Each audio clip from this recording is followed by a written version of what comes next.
اور ایک حدیث میں رسول اللہ صلی اللہ علیہ وسلم نے فرمایا اتعلمون من الشہید من امتی، اے میری امتیو کیا تمہیں پتہ ہے میری امت میں شہید کون کون ہے؟ کس کو شہادت کا رتبہ اور کس پہ شہادت کا حکم لگایا جائے گا؟ فرمایا من قتل دون مالہ فہو شہید، جو شخص اپنے مال کی حفاظت کرتا ہوا مارا گیا وہ بھی شہید ہے۔ اپنے مال کی حفاظت کرتا ہوا، ڈاکو پڑ گئے، چور پڑ گئے، لوٹ رہے ہیں اس کے مال کو، ڈاکہ ڈال رہے ہیں اس کے مال پہ، اور اس نے مزاحمت کی، یہ مزاحمت کرتا ہوا مارا گیا، اپنے مال کی حفاظت میں مارا گیا، فرمایا یہ بھی شہید ہے۔ اور ومن قتل دون اہلہ، جو اپنے اہل و عیال کے لیے اپنی عزت اور ناموس کو بچاتے ہوئے، اپنی عزت اور ناموس کی حفاظت کرتے ہوئے مارا گیا، فرمایا یہ بھی شہید ہے۔ ومن قتل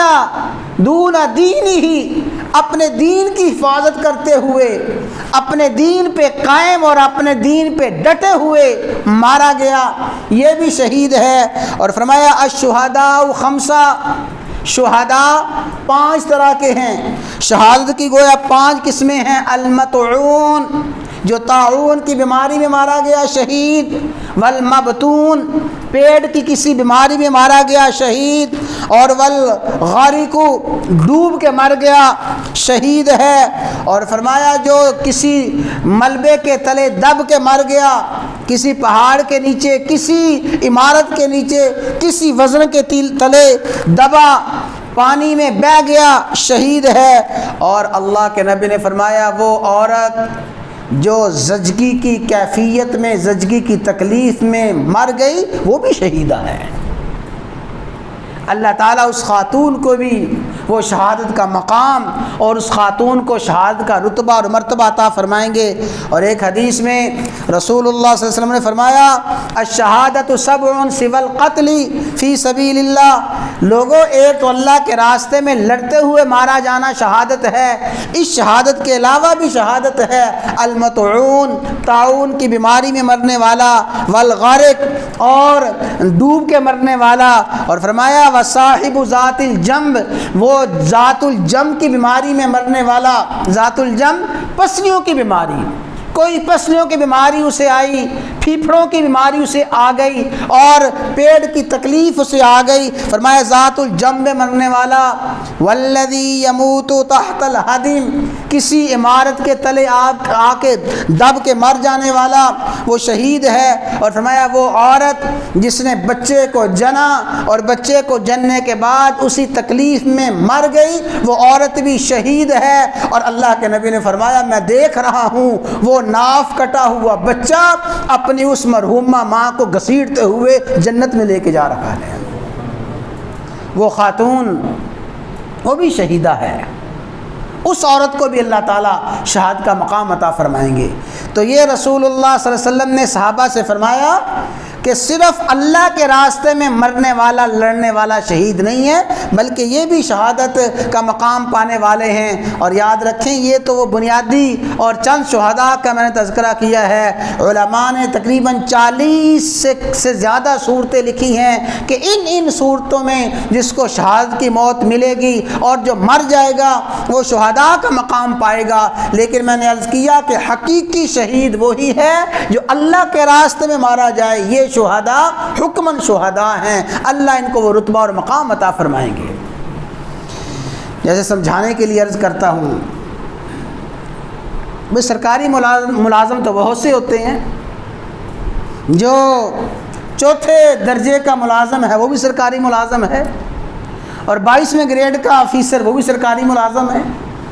چیف آرمی اسٹاف بھی سرکاری ملازم ہے اور ایک عام فوجی بھی سرکاری ملازم ہے، لیکن یہ درجہ بدرجہ ہیں۔ سب سے اعلیٰ درجہ اللہ کے راستے میں لڑتے ہوئے مارے جانے والا وہ شہید اعلیٰ درجے کا شہید ہے، اور جن کو یہ صورتیں نصیب ہو جائیں ان کو بھی شہادت کا رتبہ مل جاتا ہے۔ اور سن لیں، توجہ کے ساتھ سنیں،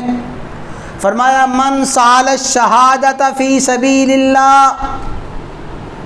جو اللہ سے شہادت کے لیے دعا کرتا رہتا ہے، اس کی ہر دعا یہی ہے یا اللہ مجھے شہادت کی موت عطا فرما،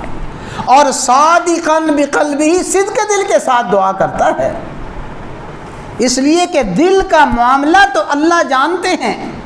جس نے صدق دل کے ساتھ شہادت کے لیے دعا کی اور وہ دعا کرتا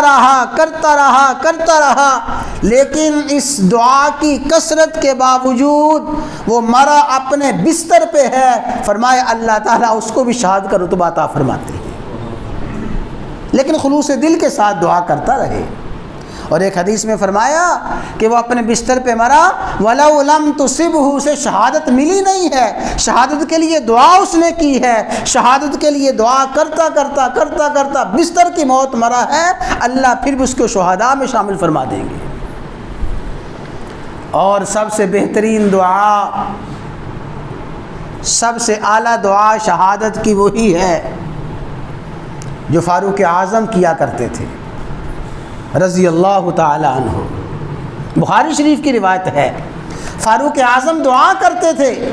اللہم ارزقنی شہادتا فی سبیلک، یا اللہ مجھے اپنے راستے میں شہادت کی موت نصیب فرما، اور وجعل موتی فی بلد رسولک، اپنے رسول صلی اللہ علیہ وسلم کے شہر کی موت نصیب فرما،